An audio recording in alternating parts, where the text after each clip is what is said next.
Hello, everybody. This is Cody Wood, and you're watching the Break It Down show. This is super fun. I love this. We just did a live episode, and now we're doing another one because I love when people ask me, "What's your niche?" And I guess it's this. Like, we just do shit around here. That's my niche. Is Cody? We just do shit. Right? You and I were doing shit all morning. We've gotten quite a bit the last few days, but also I genuinely want to talk to you about what you're doing now. And we got our good buddy Ron Jackson here, who wrote a fantastic book. I'll put the link up there, and he's got his heart in rodeo as well as boxing. I bet you right now that Ron has a golden boxing glove on his necklace. I bet he does. Do you? Let's see it. Look at that. I like it. It looks good. So thanks for coming on the show, man. Let's talk about rodeo. Let's get into all of it. What's interesting to you? Yeah, no, absolutely. I love to talk about rodeo and bull riding specifically and all the things Western sports related. But right now, for anybody out there that isn't aware, or not a part of our demographic, if you will, we are right on the brink of coming into our Super Bowl. The National Finals Rodeo is getting ready to kick off in Las Vegas, and this is about the most exciting time of the year if you have anything to do with Western sports or the Western industry at all. And so cannot wait to hit the road on Sunday and get down to the bright lights of Las Vegas.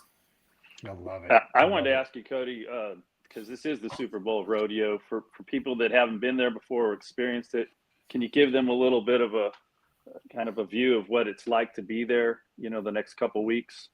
Oh yeah, absolutely. I mean, so it's for a lot of people, a lot of people have obviously been to Las Vegas and all the excitement and everything that Las Vegas brings, no matter what time of year. But to give you some sort of kind of comparison, so the National Finals Rodeo is actually the second largest event that'll happen in an entire calendar year in Las Vegas. Just to give you an idea of just how massive this event is. So that's, more than the IndyCar race, more than, different fights and different things that go on there. The only thing that from my understanding that is bigger is the Consumer Electronics Show in January. And so that's the one event that brings more people in, but the thing about the NFR though, it's a gauntlet, so, we'll get there, and the business side of things will start Monday morning on December 1st. And, a lot of things with the industry will happen over those first few days. What's called the back number ceremony, which is basically like the opening ceremonies of the Olympics in a sense. And then on December 4th, that Thursday night, we'll start round 1 of 10. So when you're talking about like the World Series or the NBA Finals and, a 7-game series, this is 10 nights in a row, every single night. And, when it comes down to just the endurance aspect, if you will, the ability to overcome, because from round 1 to round 10, you're going to have a couple of great rounds. You're going to probably have some bad rounds.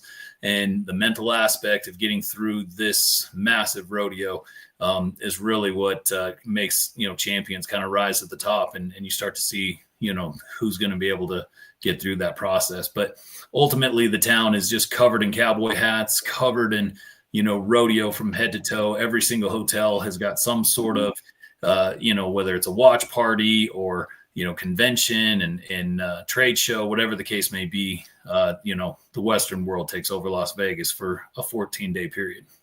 Sweet. Yeah, it's awfully fun. I understand this because it really has an international flavor now, doesn't it? I mean, I know from what I understand, this years ago, the Brazilians have really made an inroads into bull riding and I mean, now there's legends that are from Brazil and all that. Can you kind of share a little bit about that? Because that seems like an expansion of, Yeah, absolutely. So it's funny, you're right, over the course of, decades now, but Brazil specifically, yes, has got some of the greatest bull riders of all time, and probably the greatest bull rider right now, in my opinion. But they have been massively successful in the sport of bull riding. But what's unique about that is that a lot of the Brazilians actually go the professional bull rider route. So here at the NFR, the top 15 bull riders in the world, you're not going to see that Brazilian contingency here. But, you go back to October at the PBR Teams Championship, and they, were, represented in a massive way. So, and then Brazil it's produced great bullfighters as well. but a lot of really good ropers too. So you're going to see some of the top ropers in the world, past world champions that are from Brazil that'll be in Las Vegas. But then when you're looking at it from an international perspective, right now the storyline is Australia. So the rodeo path from Australians, very, very, a lot of bull riders, but a lot of really good saddle bronc riders are now coming from Australia, making their way over here to the States. And, Kai Hamilton is the one that's the most popular at the moment because he's, 2 years ago was the world champion bull rider. But you've got a lot of great saddle bronc riders that are, really dominating, in the sport. And so Australia will be represented really well here at the national finals too. When did the international thing when did those doors kind of open historically? Yeah, so back in about 1992, 93, Adriano Moraes was a bull rider that made his way to North America. And right at that time, from word go, he made an impact, So, obviously couldn't speak great English, but he got in with the right people. The right people could see the talent that he brought to the table. And whether it was the bull riders only in the PBR there in 1994, he started to make waves right out the bat. And so not only did he open the door for these bull riders and other rodeo contestants, but from Brazil specifically and bull riding specifically, honestly, if you look at it from a Mount Rushmore standpoint, I'd put Adriano Moraes on that Mount Rushmore. But in 1994, he was the PBR world champion. So he's the very first PBR world champion. He's a 3-time PBR world champion when all was said and done. So only one of 2 guys to do that.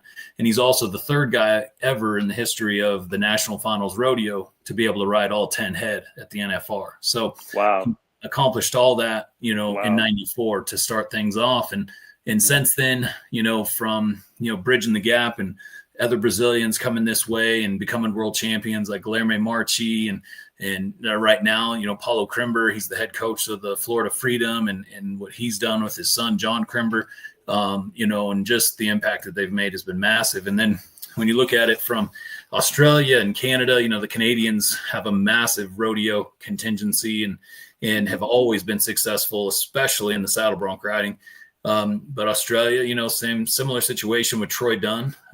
He was the 96 world champion in the PBR and he created a path for a lot of other Australians and, Kai Hamilton, like I mentioned, being the 2023 world champion bull rider. So absolutely love it. There's a lot of growth, a lot of potential when it comes to the rodeo world globally.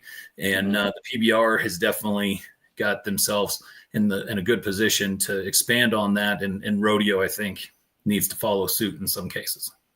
But yeah, sounds like a really Hideki Matsui, Ichiro kind of influence, and like in baseball with the Japanese that kind of opened the floodgates. Big time. It was like they just needed to see one person do it, right? Just like anything in life, in business, whatever the case may be. Once that first person goes out there and creates a pathway and proves that it can be done, next thing you know, so you're talking. In the PBR specifically, like I said, because I love to talk bull riding and what these Brazilians have done. The only 2 men that have ever won 3 PBR world championships are both Brazilian, and Silvano Alves, here in, the 2010s, and then right now, Jose Vitor Leme, in my opinion, is probably the greatest bull rider on the planet right now. Wow. And they're extremely athletic. They're extremely dedicated and they've been a great representation of the sport of bull riding. Wow.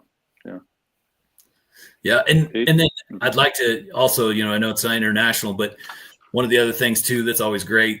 And especially at the NFR, you always seem to have a strong Navajo contingency, some of the natives there off the, kind of near the Navajo reservation, they always represent well. And, so, it's just great to see so many different pockets of the world, that compete, love animals, love to compete with their animals. And it's going to be good watching though. There's a lot of great races that are about to go down over the next 14 days. And as we go closer to, crowning our world champions. Right. Hey, Cody, I'm interested in this because, rodeo is such a big sport, right? Like you're one of the biggest events, no matter how you look at it, you're one of the biggest events in Vegas and Vegas can pack people in, right? So to say that is saying something special, and not the only rodeo event of the year in Las Vegas. There's a number of them. So that's also incredible. And people get excited about that, even if they aren't Western sports people. I know Las Vegans, and they're like, I love when fill in the blank rodeo event comes to town. Why is it that Vegas has such a hard, like, why is it that it works there so well? And then how does it compare to Houston and Denver and Cody, Wyoming, and all these other places that have rodeos? How does it compare to those places? Yeah. So, the national finals came to Las Vegas in 1985. That was the first year of the NFR.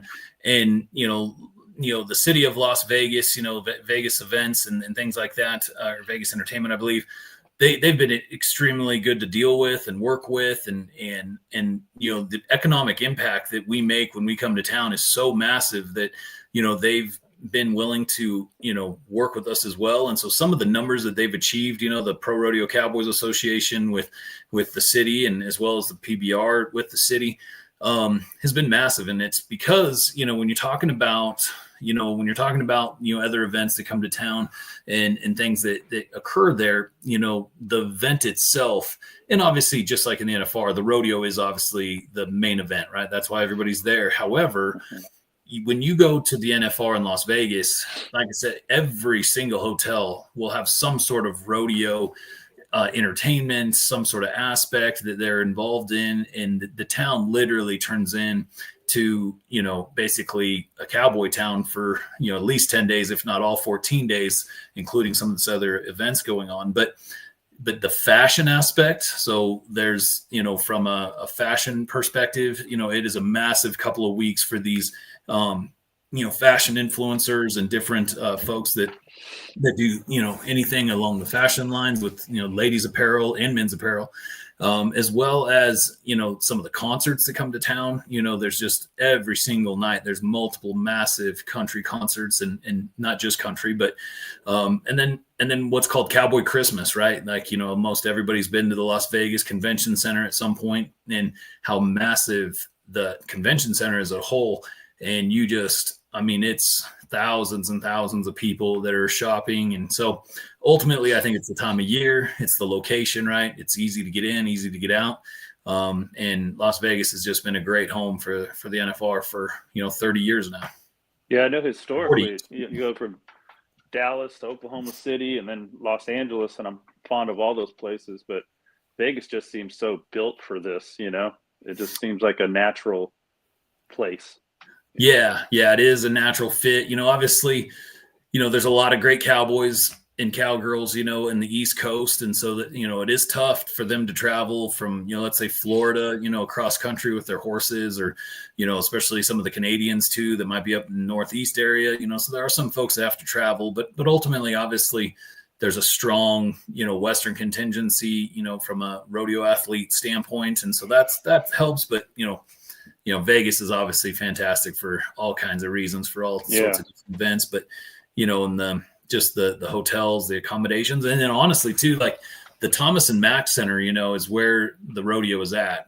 And you cannot find a more perfect venue for our sport. Wow. I know the barrel racers might not say that, because it is a little bit tight, but for them to run on, but ultimately from a viewership standpoint, there's not a bad seat in the house. It's like you're on top of the action, like in the dirt basically. And so the Thomas and Mack is a big part of what makes Las Vegas so great as well. But it's just, there's nothing like it. There's nothing else like it. Houston, obviously one of the greatest rodeos ever. Calgary, those rodeos are got, Cheyenne, they all have their own character and their own personality in a sense, if you will, but there's nothing like the NFR.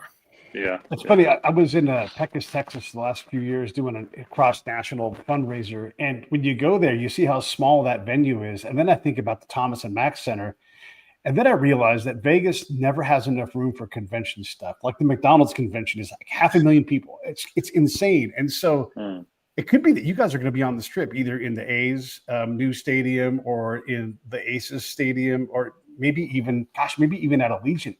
But is that good for the?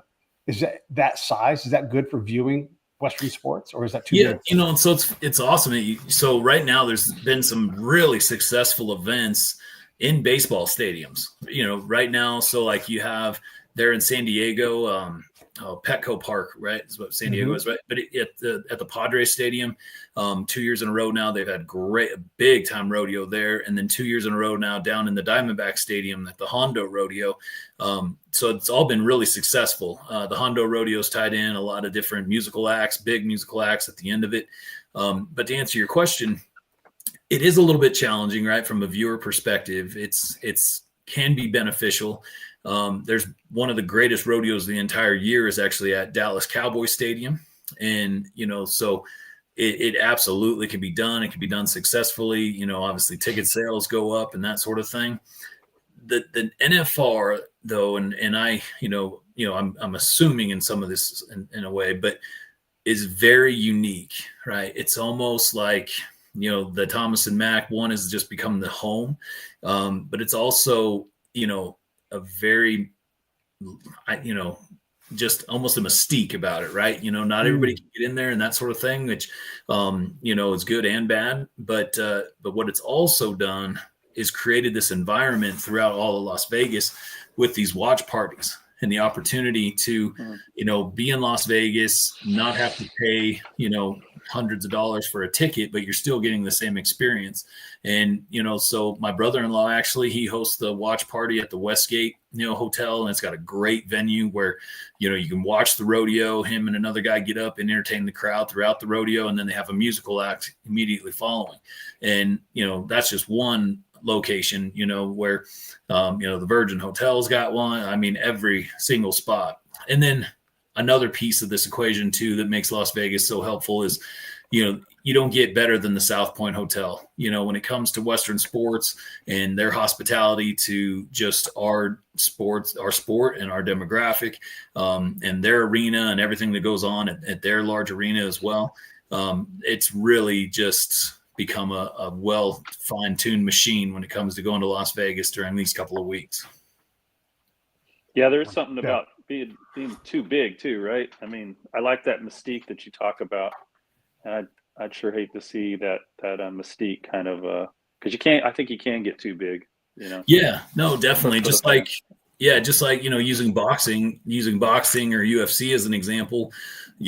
I mean, I think if I was a fighter, there's no other place in the world I'd want to fight than Madison Square Garden, right?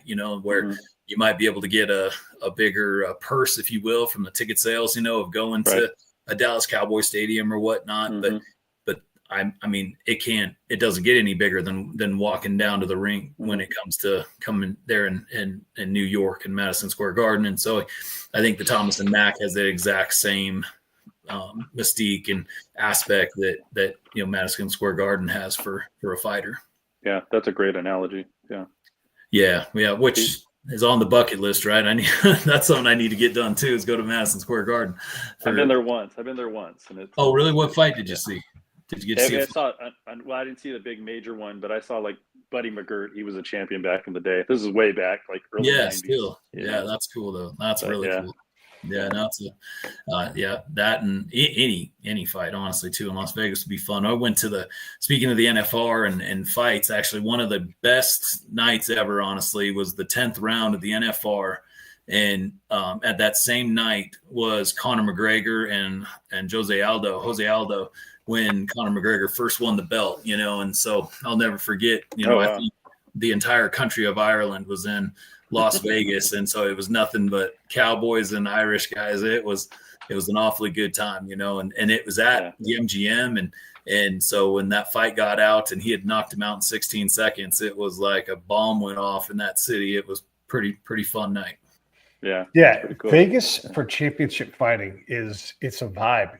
We were there for one of the De La Hoya Sugar Shane Mosley fights. Oh man! And everybody's dressed up. There's excitement. Everybody's keyed up for the excitement, and it's just it is exciting. And I think rodeo and whatever kind of fighting, I think they all kind of go in the same realm where it's just hyper fast. It can be over in seconds, even in fighting. And Vegas is definitely built for that. But I guess, so the Cow Palace is the same kind of thing though, right? Like you guys love the Cow Palace to still go there. I'm not sure about your series, but I believe you guys do. Yeah, it's not what it was years ago, right? Like back in Okay. the 80s and that sort of thing. It was like that. It used to be like your final opportunity, right? This was your last chance to get inside the top 15 and make it into the NFR. So the Cow Palace used to have a major impact on the rodeo season, and they're actually you're working on trying to bring that back and make it as influential as it was in the past. And but it's, like I said, my dad rode bulls, and his, I've got Cow Palace picture. I mean, right here on the top of my wall right here, there's a picture of the Cow Palace. But so it is absolutely a staple, and a lot of those, guys. But it's so hopefully it'll come back to what it once was and be that again. But yeah, it's a great spot. Is it more of a function of what it means to rodeo or to do Western sports and the size of the venues that work best for you guys? Or, I mean, because you're also doing, I mean, what's bigger than the Cowboy Stadium? Like, that thing is gigantic.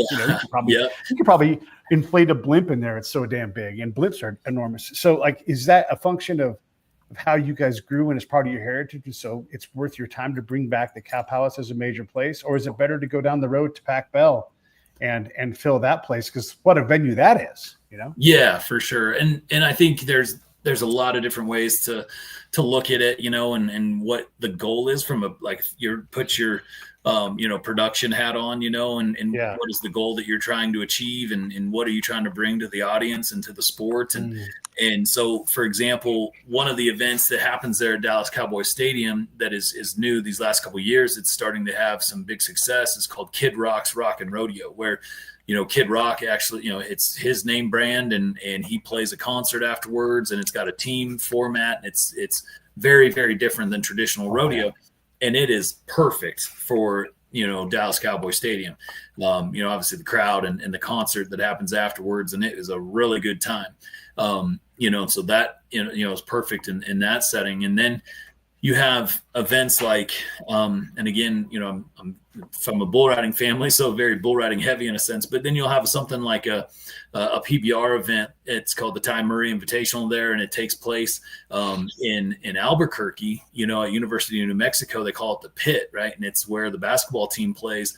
And from a bull riding perspective, and it would be the same way for rodeo, but it might even be too small for rodeo, but it is a perfect bull riding venue. And so it's created its own own little kind of niche, if you will, with inside the calendar year, for being this great event, based off of that venue, and being a little bit more, just a little bit, not having that massive crowd, but just like I said, just like the Thomas and Mack, where they're right there on top of you. Yeah. And right now too, a lot of it in my mind, the rodeo in itself has grown year over year for quite some time. And just like any other business will have its ebbs and flows, but right now, we are, rodeo is starting to be seen the way, that we've always seen it, from the athleticism that it takes, the love of the animals and what the animals bring, to the event. And that's another big aspect of each venue, right? The venue has to be compatible to handle the animals and make sure the animals are comfortable and safe and all that. But that's another big part of it is, how are the animals what is their comfort level? And then also, these big areas. So that to answer your question with Cow Palace, I think the more eyes we can get on the sport, the better, and the opportunity to introduce, rodeo and to a lot of people that might not have ever seen it before, that maybe they've had, certain, looks at it, or maybe heard some misinformation that gave them a negative outlook on it. And for them to be able to see it in person in real life, it's really awesome to see when the light bulb clicks and they're like, realize that these animals are a part of the team, right? Like they're the superstars. They're the focal point. And what other community, what other sport, what other country in a lot of ways, uses the animals as literally the front runners of what we do. And it's never been more evident on how important these animals are to the rodeo world and to us as a whole than right now. So there's actually a virus going around at the moment through the horse world. And so there's actually been a wave of, changes and adjustments and things that we've had to do to ensure that these horses, stay safe, and that the show goes on and the competition level is still the same. But Vegas as a whole is going to have some cancellations. Some of the outside events that aren't directly correlated with the NFR, have been canceled just because of what we want to do to keep these horses safe. And so when you start thinking about a rodeo without horses, there is no rodeo. It's amazing to see what the horse and how its involvement just plays a massive role in what we do, and just how an amazing of an animal the horse itself is, right? And you talk about bull riding, some of the other things, you still need a horse. The horses still work in the arena. They're there for the safety men that are on the horseback to help in certain situations, and then let alone the bucking horses, right? The other animal athletes, and so it is awfully cool. And you're seeing it at the highest level right now and how important these animals are to what we do. Cody, I was talking to my publisher the other day. We were talking about the virus, and I was wondering if you could, like, what's the impact on the events, like the actual competition? What do we even know yet what that fallout's going to be? I don't want to misspeak, and so, but from what I understand, one, like I said, there's a lot of events, breakaway roping, and some other barrel racing events. So there's a lot of events outside of the actual NFR itself that have been canceled. And so that's unfortunate, really unfortunate for the breakaway ropers and some of those barrel racers and some, just those events in general. And some, like the national finals breakaway, will be rescheduled.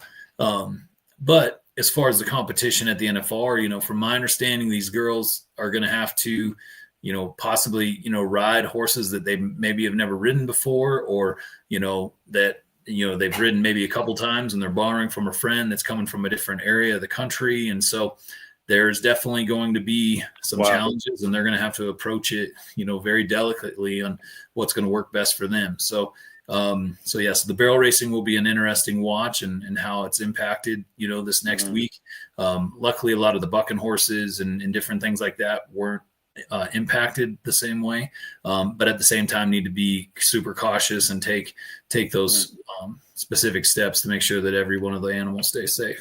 So it's kind of a nervous time then for people. I mean, it is the emotional and financial investment into these. Absolutely, definitely, because when you look at it, and this sport as a whole, and you can rodeo all year and make good money, but you have to travel a lot too, and your overhead is expensive. You got these big rigs and really high-end horses that take really a lot of care. And so when it comes to, getting yourself into the green from a business perspective, a lot of these rodeo athletes, rely on the NFR to be the one thing that really pushes them over the edge to have a successful, rodeo season. And so, from, like I said, from a mental aspect, financial aspect, and walking that fine line of, taking care of their family and achieving their goals, but then staying safe and keeping these extraordinary animal athletes safe, they've got their plate full right now.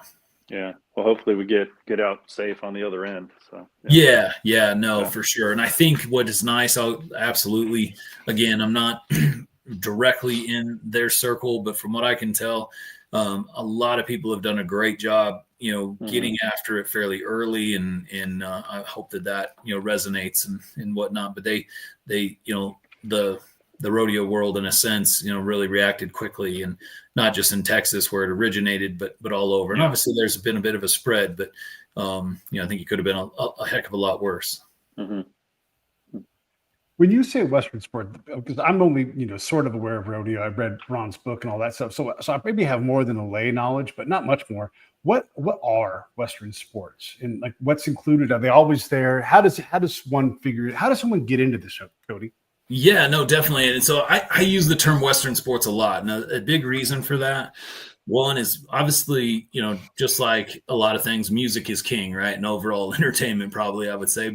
But in Western sports, rodeo is king, right? PBR is king in that scenario, in those couple of scenarios. However, the growth that we have seen as a community, as a demographic, a lot of it has come obviously from the show Yellowstone and some of the things that might have come from that, the media aspect.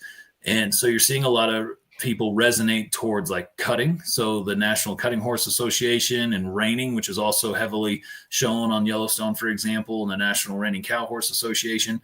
And then things like team pinning and ranch sorting and the ability to, compete, at any level, work your way into a handicapped role, and these different associations that might not necessarily be one of the 8 events of rodeo have played a huge role over the last 10 years when it comes to the growth of what we do. And at the end of the day, all the different things that I'm involved in, it's a lot about awareness and, getting more people to buy cowboy hats and more people to buy horses, essentially. And, sports like team penning and ranch sorting are fantastic ways to do that. And so, when you're talking about Western sports, that's exactly it. It's encompassing everything. And the other things like mounted shooting has been huge. Ranch rodeos. There's just so many different ways to compete and to get involved and to have fun, and so just want to make sure that they're not excluded, if you will. And, like then from another side of equestrian sports, I think would look at, your hunter jumpers, your polos, your dressage and things like that. But it's all the same to me, just as long as we're working with these great animals and whatever else, it's an amazing trade to learn. Cody, when you were talking earlier about, just kind of where we're at now with the NFR and how huge it is and everything, I was thinking about some of the research I was doing, on the history of rodeo and some of the early days. And it really had a rowdy kind of, gypsy kind of reputation. And then guys like Larry Mahan come along and all of a sudden they're handing out business cards and they've really kind of modernized, in a sense. And there were others, of course, aside from Mahan. But can you speak to that a little bit? Because we've come a long way from those early days, the barroom stuff and all that kind of stuff. Yeah, for sure. And it's a funny thing too, to look at that process, right? And just that path. And I mean, this is something that I'll start at Larry Mahan and work my way back, because I absolutely love the history of our sport, and that's a great aspect of our history, but good and bad. But essentially, you're right. So, the cowboy in itself, right? When people think of a cowboy, a lot of times they think of maybe a pool room and a Coors Original beer, a cowboy hat, country music playing in the background, and that sort of thing, just like Willie Nelson sings about, you know what I mean? And so, which I absolutely love. I love all those things, but ultimately, Larry Mahan, let's, start there, like I said, is one of the first guys that really took this, as a business in a sense, and Jim Shoulders before that, I guess you absolutely could include that. But as media grew, as eyes and television and things like that grew, Larry Mahan playing that beginning role, if you will. And, Larry Mahan then as in his prime, found a young Ty Murray at the age of 12 years old and took him under his wing and started to work with Ty Murray, for example, and saw the talent in him and instilled that same, kind of businessman thought process. And then look at what Ty Murray did. And, when you get from Larry Mahan to Ty Murray, then it really takes off. So Ty Murray being one of the first really majorly sponsored, promoted rodeo athletes of all time, started with MGM Grand, and the king of the cowboys for a reason in my mind. When you talk about Ty Murray, 3 different events, all the rough stock events, bareback riding, saddle bronc riding, bull riding. So for years and years, and Ty Murray's going into Las Vegas, all these other guys are just thinking about getting on 10 of the greatest animal athletes on the planet. Ty Murray had to get on 30. When you want to talk about being an athlete, being mentally tough, being physically tough, and then being a 7-time all-around champion, a 2-time world champion bull rider, so 9-time world champion, it doesn't get much better than that in a lot of ways. But Ty Murray really took it to the next level, and this is also where Ty Murray also plays a role. But, folks, there's, the story of the PBR and how it was created with, 20 bull riders coming together with $1,000 to start their own association. And the PBR, from a media perspective, from a growth and scale perspective, has really done a great job over the last 30 years, encompassing what we do and reaching out to, kind of a larger mass group of people. And then rodeo has done that as well and started to follow some of the things that PBR kind of has accomplished. But, when you look at even just in my lifetime, from one end of the spectrum to the other, you're right. There's, a little bit of a wild man's aspect to riding bulls and rodeoing, and that swagger and that confidence actually did help them, to be pretty competitive in the arena. Yeah.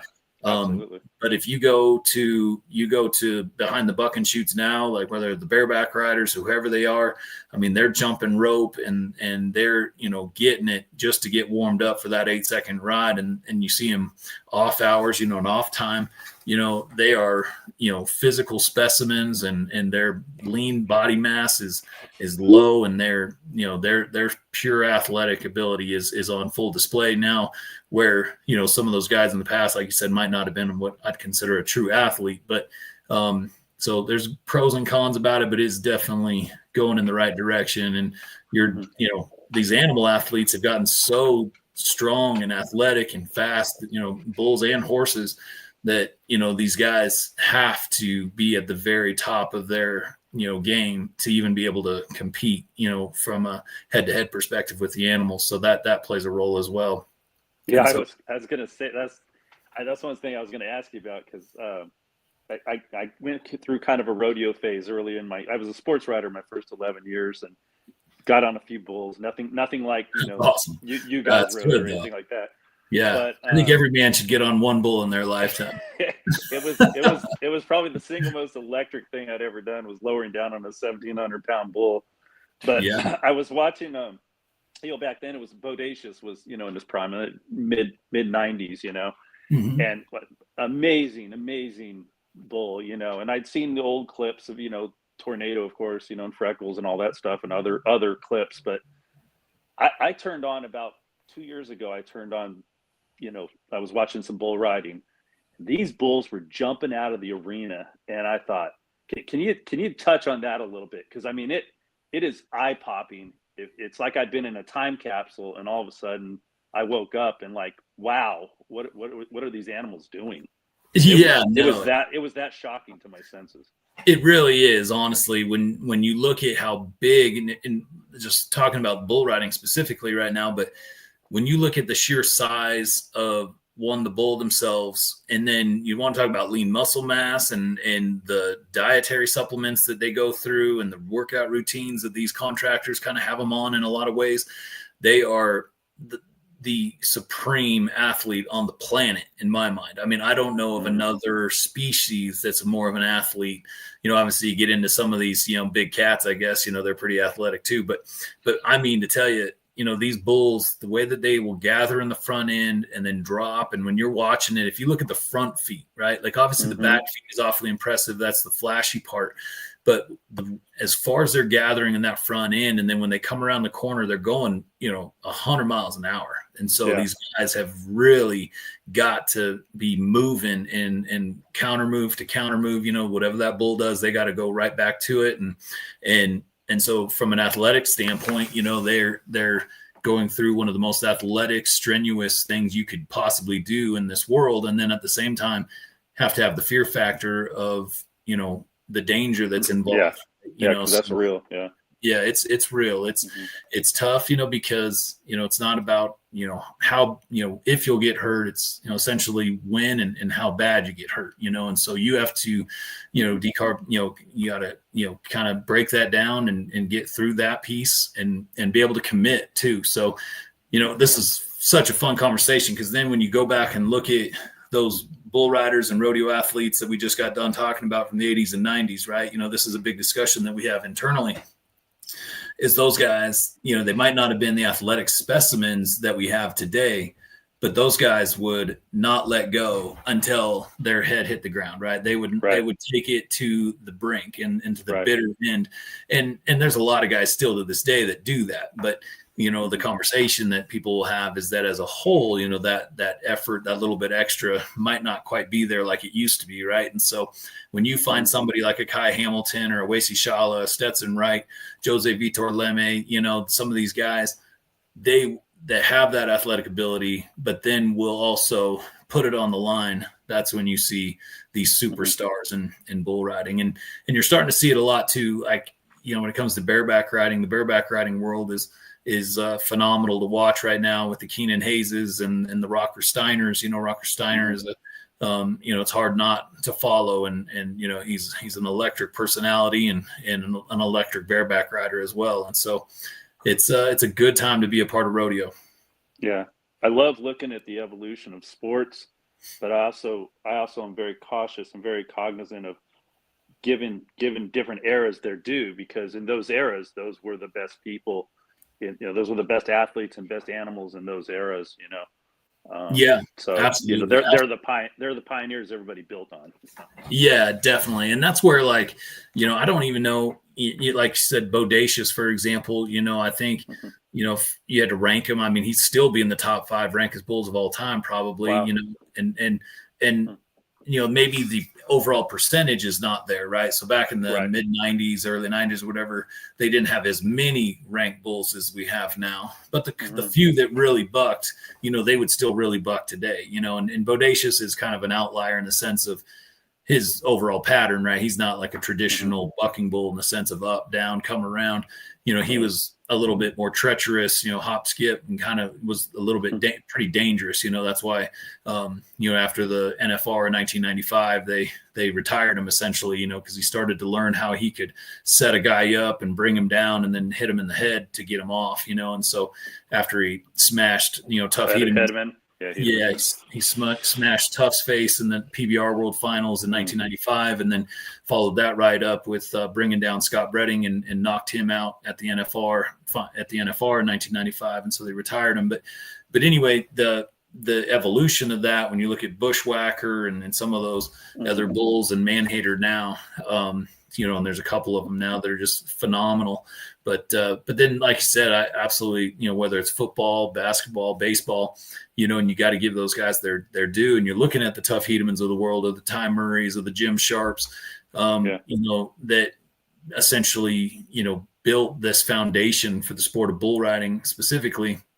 It is massive what they've accomplished and what they would still accomplish to this day from an athletic standpoint. It's just today there might just be a bit more of them, and now if you take Jim Sharp and his prime and what he is as a bull rider and in today's world, like you said, with some of the way that the bull riding is now and getting to pick your own bull and stuff, he might never get bucked off. But yes, it's been a fun transition to watch over this. I'm 43 years old, and the sport itself has evolved so quickly over the course of that time that it's been awfully fun to be a part of throughout that process. Makes you wonder where we're going. Yeah, it sure does. Right. And what's great is, the NFR, they struck a deal with the city of Las Vegas and the amount of money that's going to be in Las Vegas, for years to come now. I think it was a 10-year contract. So for example, this year, if you win the average in every single event, it's $190,000 just to the winner of the average, right? The aggregate.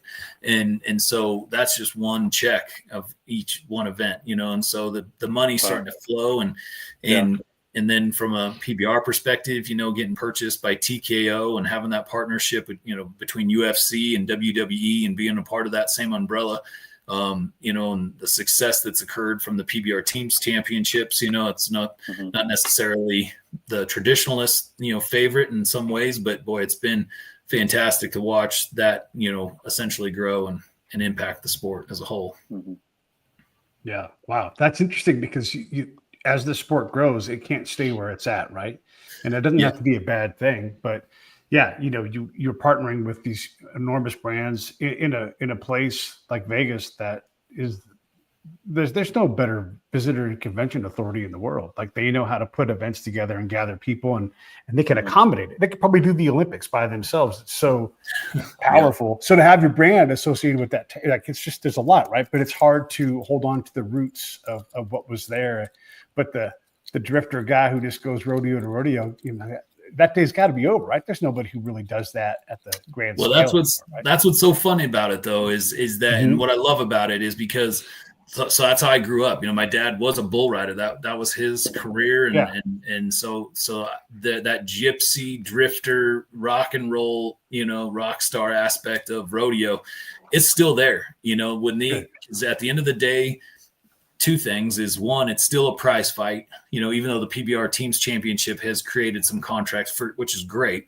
But at the end of the day, rodeo in itself and most of bull riding is still a prize fight. If you don't win, you don't get a paycheck. You don't get a paycheck. Yeah. So that one aspect in itself creates an environment that is extremely competitive, gritty, and, you know, I mean, I would absolutely love. Could you imagine if you told the NBA that if you don't win this game, you're not getting paid? You want to know how much effort you'd see some of those phenomenal athletes put out if they didn't get a paycheck.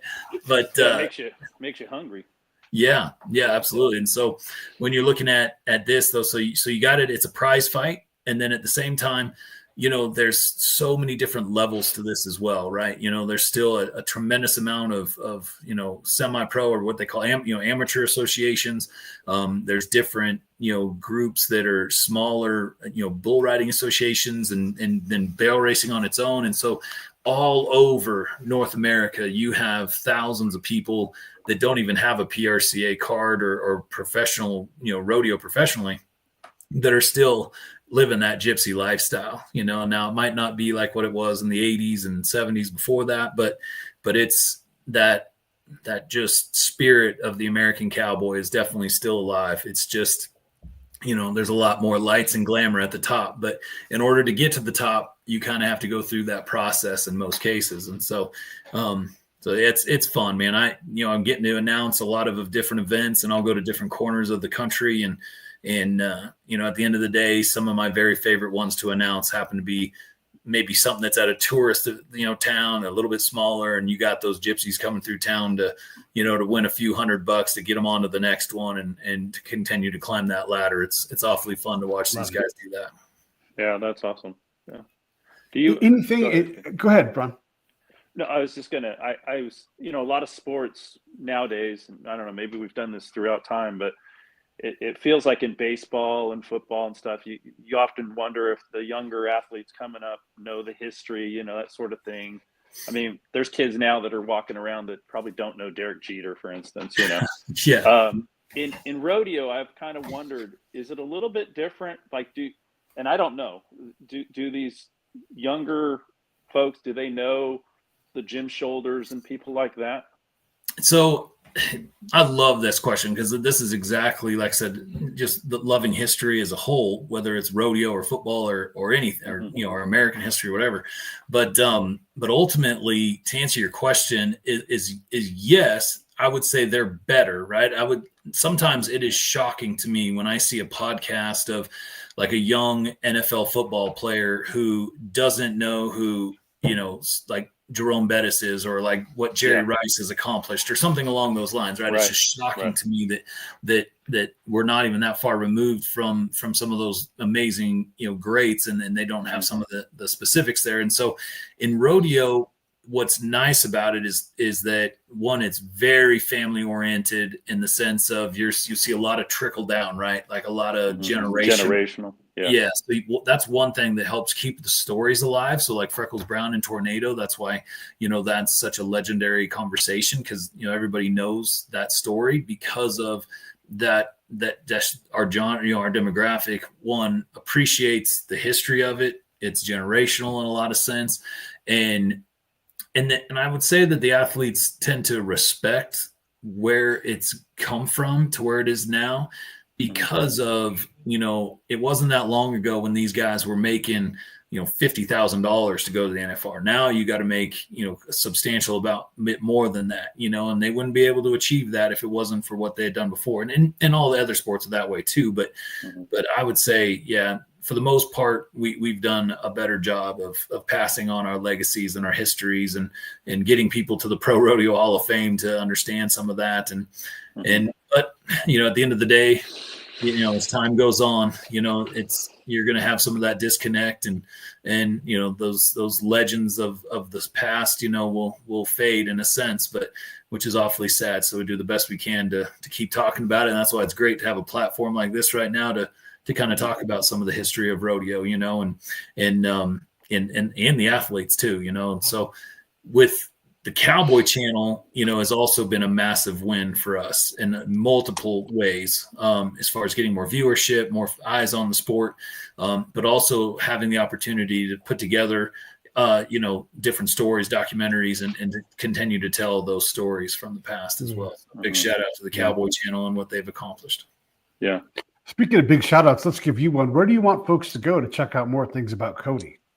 Yeah, no, I appreciate it. I want to thank you so much for the opportunity. But in general, being a professional rodeo announcer and bull riding announcer, it's been a good rodeo season. I'm looking forward to getting to Las Vegas. This is when, even though we're not a part of the NFR, we've got our NFR convention next week. So when it comes to Las Vegas next week, I'll be at the NFR convention talking to all the different contract personnel and all the different pro rodeos for the first couple of days. And then starting December 4th, every single morning at 10 a.m., we'll be live at the Virgin Hotel with the podcast that I've got up and coming right now and just getting ready to kind of launch in a way.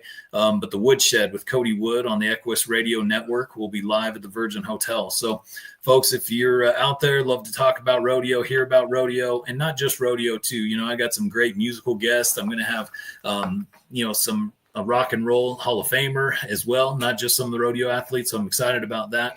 But yeah, go ahead, check out Equus Radio Network on Spotify, Apple, iTunes, any one of the platforms, and just look for the Woodshed with Cody Wood. And, we can keep you updated on everything that's happening there in Las Vegas and the NFR as a whole, and have a great conversation with some amazing guests over the next, couple of weeks leading into the NFR. So, but yeah. That sounds really exciting, Cody. Yeah, I'm pumped about it. Link for Equus right here, you guys. So it'll be right here on the screen in a second. It'll be in the comments. So a couple of links for Cody are in there. Sorry, I didn't mean to interrupt, but I wanted to point out that these links are coming out for everybody. Yeah, no, it's exciting stuff. Yeah, no, for sure. And like I said, some of the guests too, that we've got coming on, I'm just thrilled to that they give me the time and the opportunity to chat with them, because great influential people with inside our sport that are doing big things, and so the opportunity to kind of share their story and where they came and where they're going and how we're going to achieve a lot of what you and I, what we've talked about here today. And so, it should be fun. And then the Virgin Hotel is just a beautiful location to be. And it's actually the closest hotel to the Thomas and Mack, which is a huge benefit as well. But yeah, no, it's going to be fun. And looking forward to getting into 2026 as well. But even, my announcing year actually starts the following weekend. I'll be in Fort Worth, Texas, and on December 20th, working with the ABBI, the American Buck and Bull Incorporated, as we go to tour stop number 3 here and of their big tour, so it's going to be a great year once again. And like I said, can't wait to continue to represent this sport and to talk about it and educate people that might not have ever seen it before. Nice. Perfect. Anything in closing, Ron, before I wrap this thing up? No, I'm excited for Cody, and I'm hoping I can get down there because it's going to be electric. So yeah. Congratulations on the podcast too. That's going to be tune in for that one, folks. That's going to be a good one. Yeah, thank you guys. Thank you, Ron. I appreciate it. And like I said, I got your book right here, folks. So if you're looking for a good read here in our circle, you want to hear the ins and outs of Freckles Brown and Tornado and how that story came about.